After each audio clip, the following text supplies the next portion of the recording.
내 손에 넘겨주었느니라 라는 제목으로 우리가 말씀을 한번 생각해 보겠습니다. 두 화가에게 그림을 부탁을 합니다. 평화에 대해서 그림을 한번 그려주십시오라고 해서 두 화가에게 이렇게 부탁을 드렸습니다.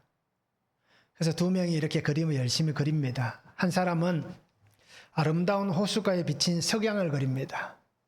보기 굉장히 좋잖아요. 그래서 잔잔한 물결 위에 해가 이렇게 뉘어 넘어가는 석양을 아름답게 잘 그리고 있습니다. 한 사람은 그렇게 평화를 해석을 합니다. 이것이 평화일 것이다 라고 해석을 해서 그렇게 그림을 그립니다. 그런데 한 사람은 이런 그림을 그립니다. 폭풍우가 굉장히 무섭게 몰아치는 그림을 그립니다. 그런데 그 폭풍우가 몰아치는 그림 속에 나무를 하나 그리고요. 근데 나무가 그냥 가만히 서 있지는 않을 것 아니겠습니까? 그렇게 폭풍우가 치는 모습을 그립니다. 그런데 그 나무 밑에 작은 새끼 새들을 감싸고 있는 엄마 새의 모습을 이렇게 그림으로 그렸습니다.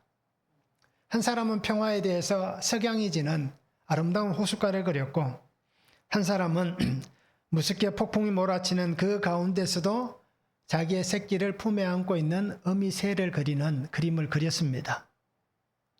자, 우리가 생각할 때에 이 그림 중에 어느 그림이 진실된 평화의 모습을 그렸다라고 생각합니까? 어떻습니까? 어떤 게 평화로운 것 같아요? 아마 대부분 사람들은 아름다운 석양이 지는, 노을이 지는 그런 잔잔한 호숫가에 앉아있는 그것이 참된 평화일 것이다 라고 여기실 거예요. 근데 또 소수의 사람일지 모르지만, 아니면 다수가 될 수도 있겠지만, 누군가는 그 비바람이 몰아치는 가운데에도 자기 새끼들을 품에 안고 있는 그 어미새의 그림을 보면서 저것이 정말 평화가 아닌가라고 여기는 사람도 있을 겁니다. 그래서 오늘 우리 성도님들 마음속에도 아마 이 두 가지 중에 한 가지가 있을 거예요. 근데 참된 평화는 어떤 게 참된 평화입니까? 고요하고 잔잔한 것이 평화일까요? 아니면 폭풍우가 몰아치는 가운데도 평안할 수 있는 것, 이것이 참된 평화일까요? 우리가 누릴 수 있는 평화는 아마 예수님 말씀을 통해서 우리가 그리스도인이기에 하나님의 말씀을 근거로 해서 보면 아마 환난 가운데 있는 이 어미새, 비록 밖은 자기 몸 주위에는 거대한 바람이 불고 폭풍이 몰아치지만 자기의 새끼들을 품 안에 안고 그 시간을 보낼 수 있는 것, 이것이 아마 참된 평화의 모습이 아닌가라고 생각합니다. 우리가 사는 삶도 아마 비슷할 겁니다. 수없이 많은 풍파들이 일어납니다. 바람 잘 날 없잖아요. 그래서 옛날에 어르신들 그런 말을 한 거 들어보셨잖아요. 자식 많은 집에 바람 잘 날 없다고. 그죠? 그런 얘기들 많이 하셨습니다. 그래도 우리 인생에는 정말 감당할 수 없는 이런 풍파들이 끊임없이 일어납니다. 하루가 조용하게 지나가는 날이 아마 없을 겁니다. 자, 그런데 이런 풍파를 겪고 지나가면서도 우리가 평안을 누릴 수 있는 것은 무엇 때문입니까? 예수님께서 우리에게 평안을 주시기 때문에, 예수님이 나와 함께 하시기 때문에 우리는 평화로울 수 있고 평안할 수가 있는 것입니다. 우리는 그 풍파 속에 던져져 있는 게 아니라 그 풍파 속에 있지만 우리를 그 날개 아래 모신 예수님의 그 품 안에 있는 겁니다. 그래서 예수님께서 그렇게 예루살렘을 보시면서도 눈물 흘리시며 말씀하셨던 게 있잖아요. 암탉이 병아리를 모으려고 그렇게 노력하고 있는데 그것이 잘 되지 않는다라고 탄식하셨잖아요. 그런데 오늘 우리는 하나님의 품 안에 그 병아리가 그 어미 암탉의 품 안에 있는 그런 삶을 살아가고 있습니다. 누구 때문에요? 예수님 때문에 그런 삶을 삽니다. 그리고 오늘 우리 성도님들이 예수님께서 주시는 평안이 참된 평화이다, 참된 평안이다 라는 것을 기억하시고 우리의 삶을 그렇게 하나님 안에서 말씀으로만 살아가는 삶이 되면 참 좋겠습니다. 자, 오늘 말씀을 한번 보시기 바랍니다. 이스라엘과 미디안의 군대가 드디어 하룻샘 근처에서 이렇게 진을 치고 마주대합니다. 자, 하나님은 3만 2천 명의 군대를 보내십니다. 많다라고 말씀하시면서 결국 300명의 군대로 전쟁을 준비를 시키십니다. 그런데 두려워하는 기드온에게 하나님은 그 미디안 진영을 정탐하게 하시고 그곳에서 승리의 확신의 소식을 듣게 해주시고 있습니다. 자, 말씀을 한번 보시기 바랍니다. 내 손에 넘겨주었느니라. 첫 번째는 나의 능력이 아닌 하나님만을 의지하게 하십니다. 1절에서 3절입니다. 여룹바알이라는 기드온과 그를 따르는 모든 백성이 일찍이 일어나 하루셈 곁에 진을 쳤고 미디안의 진영은 그들의 북쪽이요 모레산 앞 골짜기에 있었더라. 여호와께서 기드온에게 이르시되 너를 따르는 백성이 너무 많은즉 내가 그들의 손에 미디안 사람을 넘겨주지 아니하리니 이는 이스라엘이 나를 거슬러 스스로 자랑하기를 내 손이 나를 구원하였다 할까 함이니라. 이제 너는 백성의 귀에 외쳐 이르기를 누구든지 두려워 떠는 자는 길라산을 떠나 돌아가라 하라. 이에 돌아간 백성이 2만 2천 명이요 남은 자가 10,000명이었더라 말씀합니다. 자, 하나님께서 기드온을 사사로 세우셨습니다. 그리고 미디안의 압제에서 그 백성을 구원하시기 위해서 하나님이 그를 사용하십니다. 그리고는 하나님께서 그에게 미디안과 전쟁을 허락하셨습니다. 그래서 오늘 성경을 보면 기드온은 어떻습니까? 하나님의 사람들에게 소식을 놓고 모든 백성들이 함께 나와서 전쟁터에 참여하게 합니다. 자, 그래서 하나님 앞에서 어떻습니까? 이 기드온도 하나님 주신 그 확신을 붙잡고 나왔습니다. 그의 확신이 뭡니까? 하나님, 내가 이 전쟁터에 나가는 것, 미디안에서 우리를 구원하시는 그 구원이 어디 있는지 그가 알아보기 위해서 하나님을 시험한 장면이 6장에 나오잖아요. 양털 한 뭉치를 가지고 옵니다. 그리고 그 양털을 이틀 동안 시험을 하잖아요. 하나님, 하루는 이 땅이 젖어 있도록, 이제 양털은 마르게, 하루는 양털이 마르고 땅이 젖어 있도록 그렇게 하나님 앞에 요청을 합니다. 그래서 하나님께서 이 기드온이 요구한 대로 양털 뭉치를 통하여서 하나님의 뜻이 무엇인지를 보여줍니다. 그리고 결국 기드온은 하나님 뜻을 인정하게 됩니다. 그리고는 이 미디안과의 전쟁을 위해서 오늘 백성들을 부르고 이렇게 하나님 앞에 그렇게 진을 치고 있습니다. 그런데 오늘 성경을 보시기 바랍니다. 하나님께서 기드온에게 이렇게 얘기합니다. 너를 따르는 백성의 수가 너무 많다라고 얘기합니다. 몇 명이 나왔습니까? 3만 2천 명이 나왔습니다. 그런데 우리가 알듯이 이 7장에 보면 아직 이렇게 진을 친 그곳에는 정말 미디안의 군사가 몇 명인지는 잘 모릅니다. 그래서 우리가 숫자가 얼마인지 잘 몰라요. 그런데 하나님께서 많다라고 얘기하는 거예요.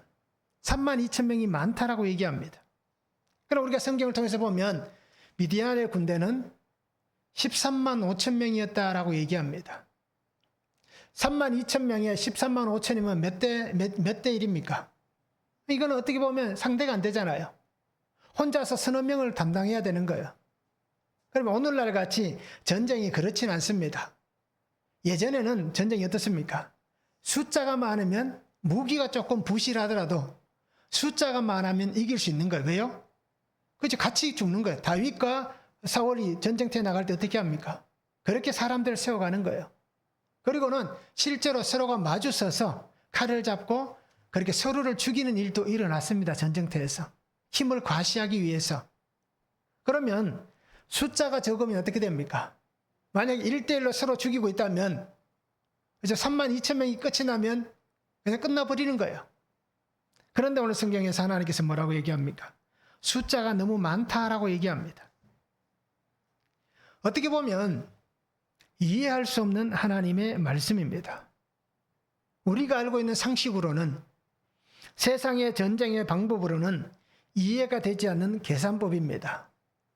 13만 5천 명의 적군이 있는데 3만 2천 명이 많다라고 얘기하고 있습니다. 하나님은 그 말씀을 하시면서 확고하게 얘기합니다. 혹시라도 그들이 거슬러서 스스로가 자랑하기를 내 손이 나를 구원하였다 할까라고 말씀합니다. 3만 2천 명이 전쟁에서 승리했을 때에 야, 우리가 이 13만 5천 명을 이기는 것은 봐라, 우리 능력이다. 우리가 싸움을 잘해서 그렇다. 우리가 힘이 있어서 그렇다. 우리가 전략을 잘 세웠기 때문이다. 이것은 하나님과 상관없이 우리가 승리한 일이다. 라고 얘기할 일이 생기기 때문이다. 라고 말씀을 하는 것입니다. 이때까지 이스라엘 백성들의 상황을 보면 어떻습니까? 충분히 그러고도 남을 환경입니다. 우리도 마찬가지인 거예요. 우리도 무언가를 할 때에 하나님의 은혜, 하나님의 도우심, 하나님의 방법이 아니라 시간이 지나고 나서 어떻게 얘기합니까? 그때 내가 참 잘했다. 그때 내가 그럴 만한 힘과 능력이 있었다. 하나님께서 나를 그곳에 보내셨지만 봐라, 결국은 내가 해냈지 않느냐. 우리는 그렇게 얘기를 하는 것입니다. 결국 하나님은 인간의 교만을 보신 거예요. 자신의 능력에 대한 자만을 보고 계십니다. 하나님께서 승리하게 하셔도 결국은 그 입으로 내뱉는 것은 뭡니까? 나라는 겁니다. 내가 이렇게 했다. 우리가 이렇게 했다. 라고 얘기하는 것입니다. 결국 내 능력이고 우리의 능력이고 우리의 힘이 이 놀라운 결과를 이루었다. 라고 하는 것이 인간의 본성이다라는 것입니다. 그러니까 이 본성을 아시는 하나님께서 분명히 말씀하는 거예요. 너무 많다. 라고 말씀하고 있습니다. 고린도전서 1장 29절에 보면 이는 아무 육체도 하나님 앞에서 자랑하지 못하게 하려 하심이라 라고 말씀합니다. 그렇죠? 누구도 하나님 앞에서 자랑하지 못하게 하기 위함이다. 라고 그렇게 오늘 말씀을 하고 있는 것입니다. 그래서 하나님은 특단의 조치를 내립니다. 32,000명이 많으니 그냥 보내면 그저 안 갈 사람들이 있잖아요. 그래서 하나님께서 기도원에게 얘기합니다. 두려워 떠는 자는 돌아가도 된다라고 얘기합니다. 자, 전쟁에 군사로 모집할 때에 여러 가지 이유가 있습니다. 굳이 전쟁에 안 나가도 될 이유가 있습니다. 결혼한 사람, 이제 두려운 사람, 또는 농가 밭을 산 사람, 포도원을 만든 사람, 그 기한이 있습니다. 1년 정도. 그죠? 그 안에는 전쟁터에 나가지 않아도 된다라고 하는 말씀이 있습니다. 그래서 하나님께서는 두려워 떠는 자는 돌아가도 된다라고 말씀하는 거예요. 백성들도 그런 마음이 있었을 거예요. 나는 안 가면 안 될까? 그죠? 분명히 그런 마음이 있었을 겁니다. 그래서 32,000명 중에 22,000명이 두려움에 사로잡힌 자들입니다. 그래 절반 이상이 어떻습니까? 3분의 2 가까이가 두려움에 떠는 사람들이었습니다. 자, 하나님께서 이 전쟁에서 원하시는 것은 무엇입니까? 하나님만 바라보고 하나님만 의지하기를 원하고 있습니다. 우리가 전쟁터에 나와 있지만 이 전쟁은 하나님께 맡기는 것입니다. 이 전쟁은 하나님의 말씀에 순종하는 것입니다. 이 전쟁은 우리가 원하는 것을 이루는 것이 아니라 하나님께서 원하시는 하나님의 뜻이 이루어지는 그 전쟁이 되는 것입니다. 이것을 백성들에게 하나님께서 원하시는 겁니다. 그래서 내가 의지해야 되는 것은 나의 삶의 경험과 나의 능력이 아닙니다. 하나님의 은혜와 하나님의 말씀을 붙잡고 의지해야 되는 것이 오늘 우리가 하나님 앞에 서 있는 삶의 모습이 되는 것입니다. 하나님의 말씀만 의지하고 하나님의 뜻만이 나의 삶에 세워지게 하는 것이 오늘 나를 향하신 하나님의 마음인 것입니다.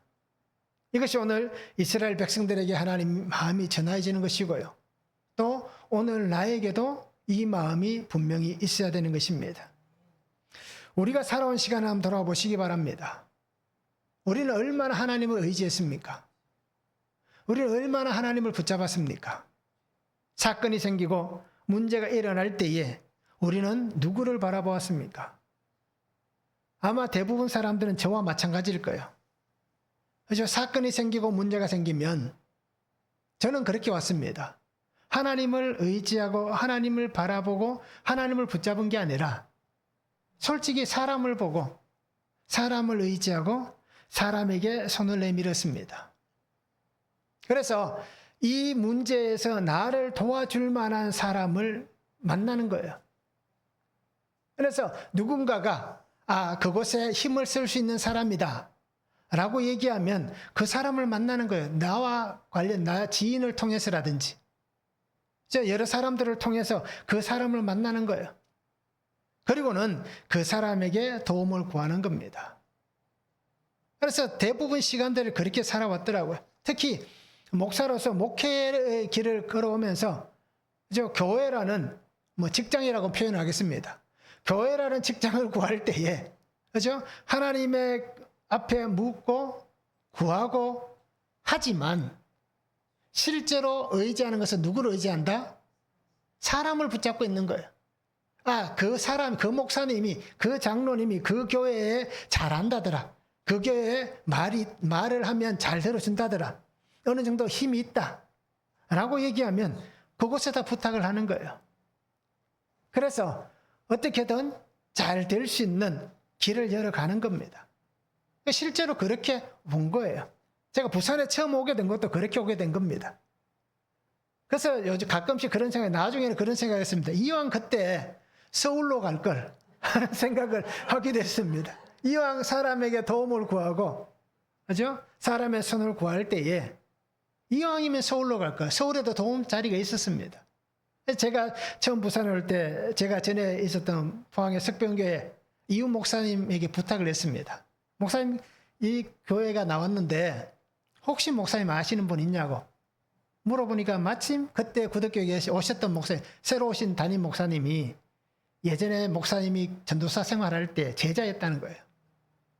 그래서 원래 그 자리에 다른 친구가 면접을 보고 대기로 했다가 목사님 물어본 거예요. 왜 옮기려고 하느냐 물어보니까 지금 교회가 너무 힘이 들어서 옮긴다는 거예요. 그래서 목사님이 이러면 안 되겠다 해서 그 친구를 취소를 시켜버린 거예요. 그리고 나서 제 얘기가 들어간 겁니다. 그래서 면접을 보고 이렇게 구덕교회에 오게 된 거예요. 그리고는 또 이제 서울 갈 기회가 있어서 이렇게 얘기를 해서 아주 대형 교회 세 군데였죠. 이렇게 해서 갈 기회가 있었는데 이렇게 안 맞는 거예요. 어긋나는 거예요. 오라 하고 준비가 다 되고 기다리고 해도 어긋나는 거예요. 사람을 붙잡고 사람의 손에 의해서 하니까 자꾸 어긋나는 겁니다. 그래서 결국 어떻습니까? 부산에 지금까지 있게 된 겁니다. 만약에 그때 사람의 손을 의지하고 그 손을 붙잡고 갔으면 아마 우리가 못 볼 수도 있었을 겁니다. 자, 이렇듯 그렇게 살아온 겁니다. 이렇게 웃으면서 얘기를 하지만 다른 교회들을 이렇게 설교를 하러 가고 면접을 보러 갈 때도 다들 그렇게 하니까 저도 똑같이 그렇게 누구나 다 그렇게 하니까 저도 다 그렇게 해왔습니다. 그런데 결국 시간이 지나면서 돌아보니까 이것이 다 하나님을 의지하고 하나님을 붙잡은 게 아니라 결국 세상에서 성공하고 더 높은 곳에 올라가고 더 좋은 자리에 있고자 하는 어떻게 보면 다 어떻습니까? 죄라는 겁니다. 욕심이고 결국 이것이 하나님 앞에서 악이다라는 것을 이 말씀을 묵상하면서 큐티를 하면서 구속사의 말씀을 통해서 말씀이 들어오니까 그때서야 그것이 이것이 잘못이었구나, 죄였구나 라는 것이 해석이 되어지는 것입니다. 결국 사건이 오고 일이 생기면 하나님보다 주변을 더 바라봤다는 겁니다. 실제로 누가 나를 도와줄 것인가? 기도는 형식으로 하고 실제 손은 사람들을 의지하는 그런 삶을 살아온 것입니다. 그리고는 참 보면 가관인 게 부목사들이 좀 그런 게 많습니다. 조금 큰 교회에 있으면 작은 교회 목사님들을 굉장히 이렇게 깔보고 무시하는 게 표현은 안 하지만 은근히 속으로 그런 마음들을 많이 가지고 있습니다. 그러니 어떻습니까? 자리가 사람을 그렇게 만들어가는 겁니다. 그러기에 교만한 삶이었고요. 겉의 모습은 겸손한 척하고 있지만 실제는 어떻습니까? 위선이 가득하고 거짓이 가득한 그런 삶을 살아온 것입니다. 오늘 말씀같이 두려워 떨면서도 하나님을 붙잡지 못하는 그런 어리석고 영적으로 미련한 그런 삶을 살아온 것이 나의 모습이었음을 분명히 보게 하셨습니다. 자, 오늘 성도님들 어떻습니까? 말씀을 통해서 우리의 모습들을 한번 잘 볼 수 있기를 원합니다. 한번 적용해 보시면 좋겠습니다. 나는 내가 다 했다라고 말하진 않습니까? 내가 다 했다. 그죠? 하나님보다 나를 높이는 나의 삶의 교만은 무엇이 있습니까? 한번 적용해 보시길 바랍니다. 말씀을 들었음에도 여전히 자랑하고 싶은 것은 무엇이 남아 있습니까? 말씀을 듣고 말씀 안에 있으면서도 여전히 자랑하고 싶은 것들, 그죠? 내 속에, 내 환경에, 그죠? 내 삶에 자랑하고 싶은 것들이 무엇이 있는지 한번 적용해 보시기를 바랍니다. 두 번째는 하나님의 원하시는 사람들을 하나님은 사용하기를 원하십니다. 4절에서 8절입니다. 여호와께서도 기드온에게 이르시되 백성이 아직도 많으니 그들을 인도하여 물가로 내려가라. 거기서 내가 너를 위하여 그들을 시험하리라. 내가 누구를 가리켜 내게 이르기를 이 사람이 너와 함께 가리라 하면 그는 너와 함께 갈 것이요. 내가 누구를 가리켜 내게 이르기를 이 사람은 너와 함께 가지 말 것이니라 하면 그는 가지 말 것이니라. 이에 백성을 인도하여 물가에 내려가매 여호와께서 기드온에게 이르시되 누구든지 개가 앓는 것 같이 혀로 물을 핥는 자들을 너는 따로 세우고 또 누구든지 무릎을 꿇고 마시는 자들도 그와 같이 하라. 손으로 움켜 입에 대고 핥는 자의 수는 300명이요 그 외의 백성은 다 무릎을 꿇고 물을 마신지라. 여호와께서 기드온에게 이르시되 내가 이 물을 핥아 먹은 300명으로 너희를 구원하며 미디안을 내 손에 넘겨주리니 남은 백성은 각각 자기의 처소로 돌아갈 것이니라. 이에 백성이 양식과 나팔을 손에 든지라. 기드온이 이스라엘 모든 백성을 각각 그의 장막으로 돌려보내고 그 300명은 머물게 하니라. 미디안 진영은 그 아래 골짜기 가운데 있었더라 말씀합니다. 자, 기드온은 하나님께서 주시는 또 다른 말씀을 듣습니다. 그 말씀이 무엇입니까? 10,000명이 남았는데 아직도 많다라고 얘기를 하고 있습니다. 하나님은 원하시는 사람, 하나님께서 세우시길 원하시는 그 사람을 세울 때까지 하나님은 하나님의 방법을 고집하십니다. 그래서 10,000명에게 하나의 시험을 냅니다. 물가로 내려가서 물을 먹는 시험을 합니다. 그래서 이 물을 먹는 모습을 통해서 누구는 나와 같이 갈 것이고 누구는 돌아가게 될 것이다 라고 말씀합니다. 그래서 하나님의 택하시는 사람들이 어떤 사람인지 물 먹는 것을 통해서 하나님은 시험하십니다. 자, 이것을 통해서 보면 아주 간단합니다. 우리의 삶에 일어나는 하나님의 시험도 큰 게 아닙니다. 아주 평범한 것을 우리를 시험하실 때가 분명히 있을 겁니다. 또 나와 관련된 삶에 관련된 부분들로 하나님께서 이런 것을 통해서 나를 시험하시나? 라고 얘기할 만한 아주 일상적이고 평범한 것을 가지고 시험하실 때가 있습니다. 자, 그것을 오늘 군사들에게 어떻게 합니까? 물 먹는 것입니다. 물 안 마시는 사람 없잖아요. 그렇죠? 누구나 다 물을 마십니다. 개가 핥는 것 같이 혀로 물을 핥는 자 또는 무릎을 꿇고 마시는 자. 자, 누가 하나님의 원하시는 사람일까요? 자신 앞에 있는 이 전쟁에 대하는 자세, 그 마음과 행동으로 어떤 자세를 가지고 있느냐, 그것을 통해서 하나님은 이 사람은 되고 이 사람은 안 된다라고 그렇게 분명히 선택하시고 구별하시고 있는 것입니다. 그래서 지금 적군 앞에 있잖아요. 하롯샘 곁에 있습니다. 진을 치고 있는 그 자리에 샘이 있는 거예요. 그러면 미디안 군인들이 보면서 뭔가 얘기할 것 아니겠습니까? 쟤들이 막 모여서 뭔 얘기를 하더니만 대다수가 저리 가더라.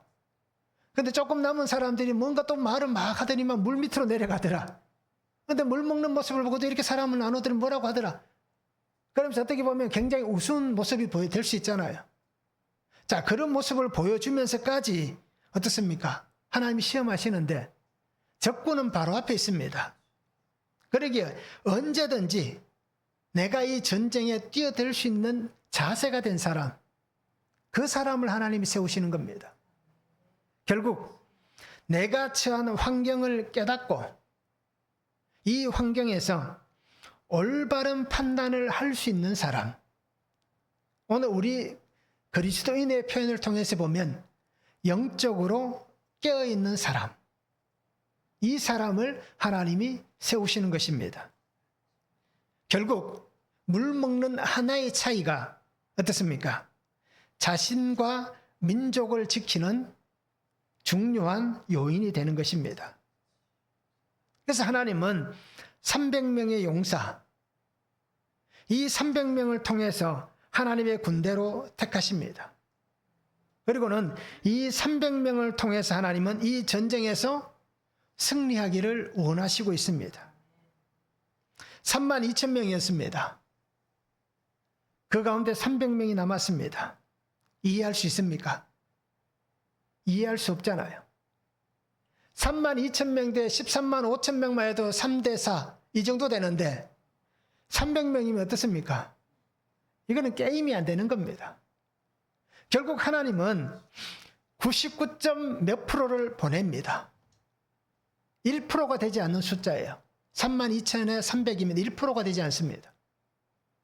이 적은 숫자를 가지고 도저히 이해할 수 없는 방법을 가지고 하나님은 하나님의 일을 하고 계시는 것입니다. 그래서 숫자가 중요한 게 아니다라는 것입니다. 자, 그러면 우리가 또 한 가지 생각해 보시기 바랍니다. 돌아가는 사람들의 마음은 어떨까요? 남아있는 사람들의 마음은 어떨까요? 돌아가는 사람들의 마음이 편할까요? 남아있는 사람들은 마음이 괜찮을까요? 그죠? 참 이해가 안 되고 참 힘들 거예요. 가는 사람도 미안하고, 야, 곧 몰살 당하겠구나. 야, 이제 보면 끝이구나. 걱정하지 마라. 너 가족은 내가 잘 돌볼게. 아마 이런 마음으로 얘기하지 않았을까요? 헬라가, 그죠? 굉장히 그 중요한 전쟁을 나중에 하잖아요. 300명. 우리가 영화도 보았잖아요. 아수에르 왕의 그 엄청난 그 숫자를 300명이 막아서는 우리가 전쟁 영화가 있잖아요. 실화를 바탕으로 한 겁니다. 그 300명은 어떻게 됩니까? 다 죽습니다. 그 어마어마한 아수에르 군대에 300명은 몰살을 당합니다. 끝까지 버티지만 결국은 다 죽습니다. 이거는 게임이 안 되는 거예요. 그런데 오늘은 어떻습니까? 가는 자도 남아있는 자도 얼굴빛이 아마 그 앞에서는 잿빛이었을 겁니다. 서로가 불편하고 서로가 마음이 편하지 않는 그런 모습일 것입니다. 300명은 아마 그 마음에 엄청난 두려움이 있었을 겁니다. 왜 그러냐? 오늘 성경에도 읽었듯이 기드온도 두려움에 떨고 있기 때문입니다. 정말 두려우냐? 그러면 내 부하 부라를 데리고 미디안 진영으로 한번 내려가 봐라 라고 얘기하잖아요. 이 두려움에 사로잡혀 있습니다. 이렇듯 우리가 사는 삶에는 나의 생각과 다를 수가 있습니다. 내가 원하는 방법이 아니라 하나님의 방법들이 나의 삶에 나타나야 되는 것입니다.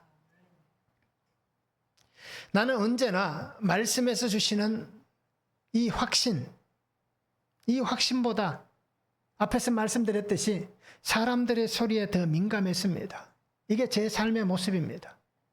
왜요? 하나님의 말씀은 들리지 않으니 기도는 하지만 이 문제를 놓고 기도는 하고 있지만 하나님의 말씀이 들리지 않으니 내 눈에 보이는 그것에 더 확신을 가지고 사람들의 소리에 더 민감하게 반응할 수밖에 없는 것입니다.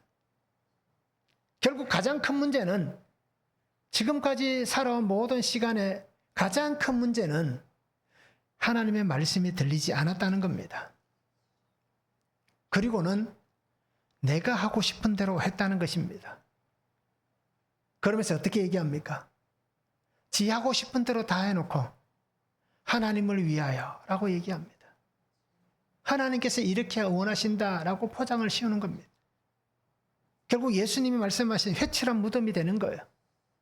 속은 비어있고 속은 시체로 썩어 있으면서도 냄새가 나서 악취가 나는데도 그냥 무덤만 덮어놓으니 냄새가 나오지 않는 보이기에는 멀쩡한 그런 삶을 지금까지 살아온 것입니다. 그런데 말씀이 들리면서 어떤 일이 벌어졌을까요?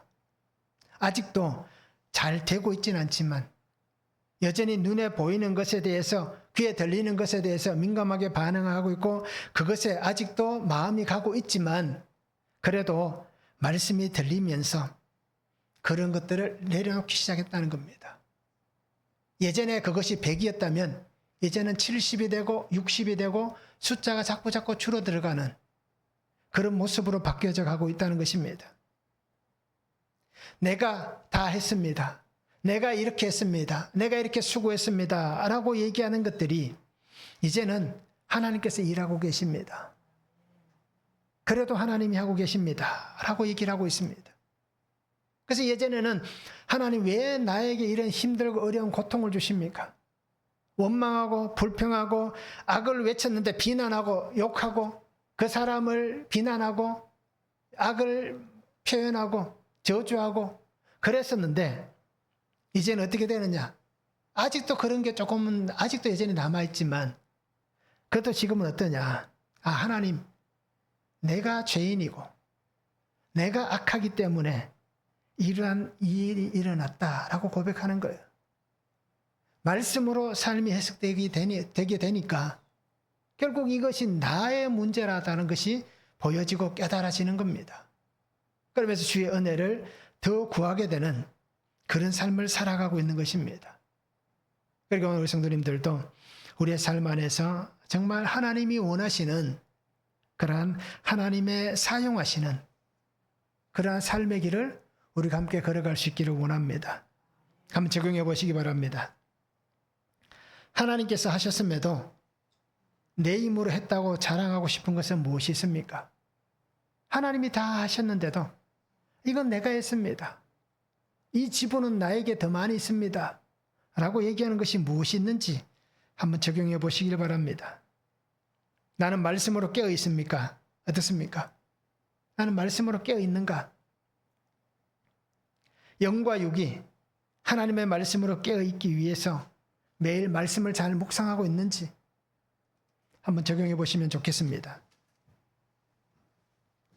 세 번째는 변하지 않는 승리의 확신을 주십니다. 9절에서 14절입니다. 그 밤에 여호와께서 기드온에게 이르시되 일어나 진영으로 내려가라. 내가 그것을 내 손에 넘겨주었느니라. 만일 내가 내려가기를 두려워하거든 내 부하 부라와 함께 그 진영으로 내려가서 그들이 하는 말을 들으라. 그 후에 내 손이 강하여져서 그 진영으로 내려가리라. 기드온이 이에 그의 부하 부라와 함께 군대가 있는 진영 근처로 내려간즉 미디안과 아말렉과 동방의 모든 사람들이 골짜기에 누웠는데 메뚜기의 많은 수와 같고 그들의 낙타의 수가 많아 해변의 모래가 많음 같은지라. 기드온이 그곳에 이른즉 어떤 사람이 그의 친구에게 꿈을 말하여 이르기를 보라 내가 한 꿈을 꾸었는데 꿈에 보리떡 한 덩어리가 미디안 진영으로 굴러 들어와 한 장막이 이르러 그것을 쳐서 무너뜨려 위쪽으로 엎으니 그 장막이 쓰러지더라.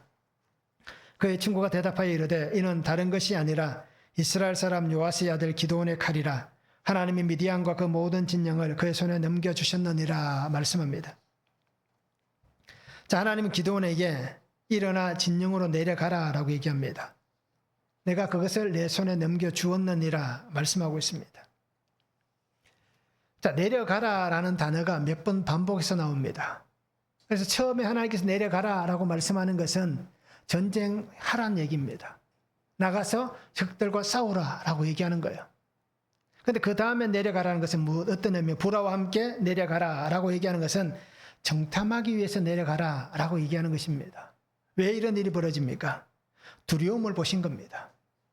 두렵지 않겠습니까? 13만 5천 명이 버티고 있는데 고작 300명 가지고. 그런데 무기는 뭡니까? 그렇죠? 칼도 제대로 없는 거예요.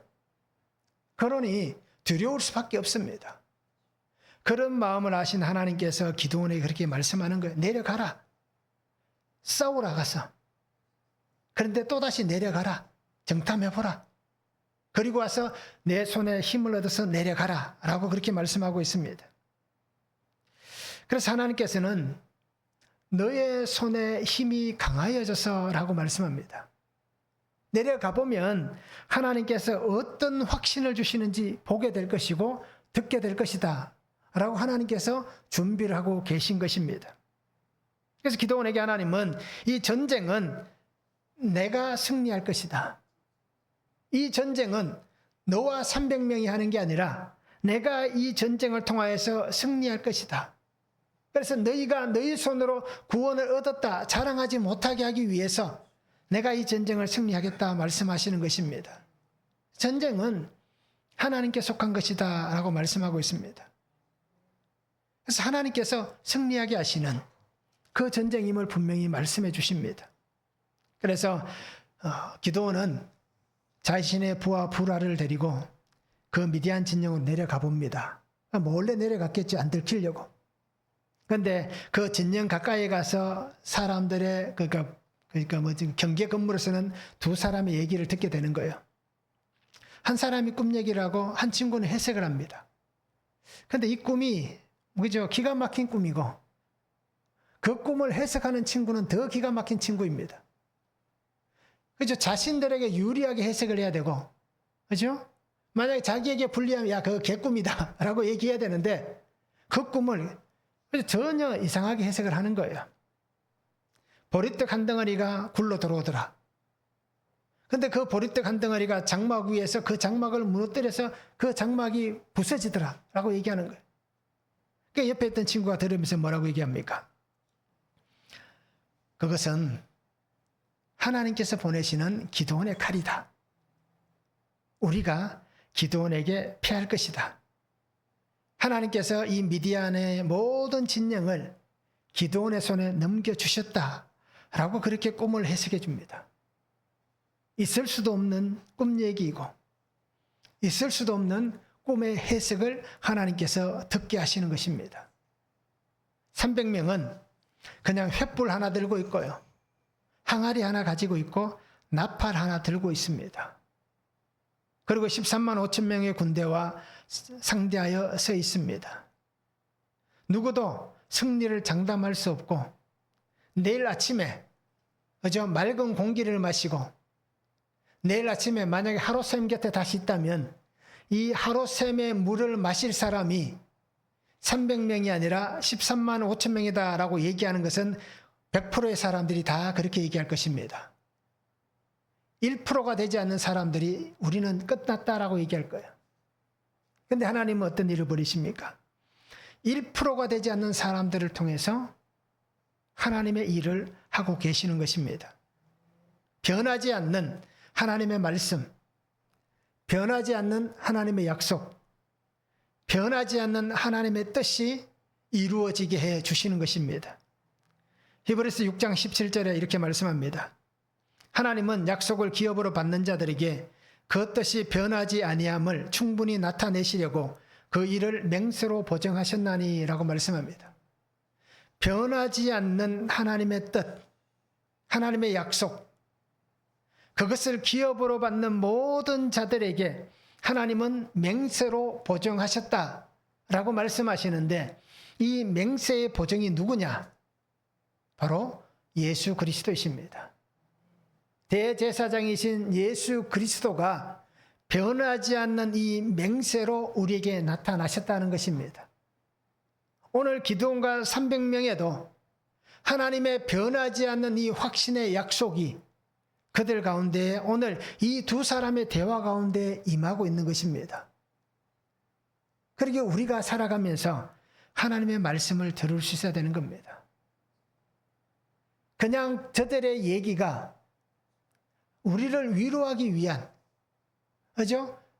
이 낙심하고 좌절한 우리에게 그 뭔가 그래도 한 번 그래도 그럴까라고 생각하는 그런 말로 들려지는 게 아니라 정말 하나님께서 우리를 구원하시는 구속사의 말씀으로 들려지는 것입니다.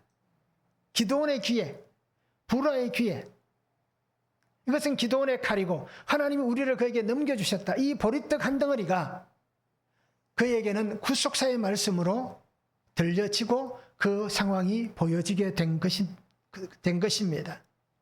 그리고 우리는 나의 삶에 변하지 않는 한 가지 은혜가 분명히 있습니다. 두려움이 있고 염려가 있고 근심과 걱정, 아픔이 우리에게 있습니다. 이건 누구나 다 가지고 있는 거예요. 그런데 그 가운데 하나님이 내게 주신 약속이 있지 않습니까? 내게 주신 말씀이 있지 않습니까? 그것은 내가 너를 사랑한다라는 말씀입니다. 내가 너를 택하여 나의 자녀로 세웠다라는 것입니다. 내가 너를 구원한다라고 말씀하고 있습니다. 그 사건, 그 환경이 너를 구원하는 게 아니라 내가 너를 구원한다 라고 그렇게 말씀해 주시고 있는 것입니다. 오늘 우리는 언제나 나와 함께 하시는 나의 주님과 함께 우리의 삶 속에서 말씀이 들리는, 그래서 들린 말씀이 오늘 약속의 성취가 되는, 그 약속의 성취로 통해서 내 삶이 아니라 하나님의 삶을 살아가는 오늘 저와 우리 성도님들이 되면 좋겠습니다. 그래서 오늘 나에게 이 보리떡 한 덩어리의 은혜가 임하도록 주님을 붙잡으시기 바랍니다. 이 보리떡 하나가 임할 때까지는 두려움이 찾아옵니다. 그 공포가 우리를 엄습합니다. 힘듦이 우리 앞에 놓여 있습니다. 피할 수 없는 일들이 우리 앞에 찾아옵니다. 그래서 하나님께서 이스라엘 백성들에게 예레미야를 통하여서 에스겔을 통하여서 선포하신 게 뭡니까? 바벨론에 잡혀가라. 그죠? 바벨론에 잡혀가 있어라. 그곳에서 땅을 일구고 결혼하고 그곳에서 살아라. 그러면 하나님께서 다시 돌아오게 할 것이다. 우리도 마찬가지입니다. 이 보리떡 한 덩어리의 역사가 있을 때까지 그 사건에 잡혀있기 바랍니다. 그 문제 앞에서 잡혀있기 바랍니다. 하나님의 그 사건 속에서 우리에게 다시 돌이킬 그 은혜를 주실 그날까지 주만 바라보시길 바랍니다. 왜요? 이것이 오늘 나에게 주시는 하나님의 심판일 수도 있고, 오늘 이것이 나에게 주신 하나님의 시험일 수도 있고, 이것이 오늘 나에게 주신 하나님의 은혜일 수도 있기 때문입니다. 이 사건을 통해서 나를 구원하시고자 하시는, 우리 가정을 구원하시고자 하시는 하나님의 은혜의 사건일 수 있기 때문인 것입니다. 그리고 오늘 우리 성도님들이 이 보리떡 앞에 잘 나갈 수 있기를 원합니다.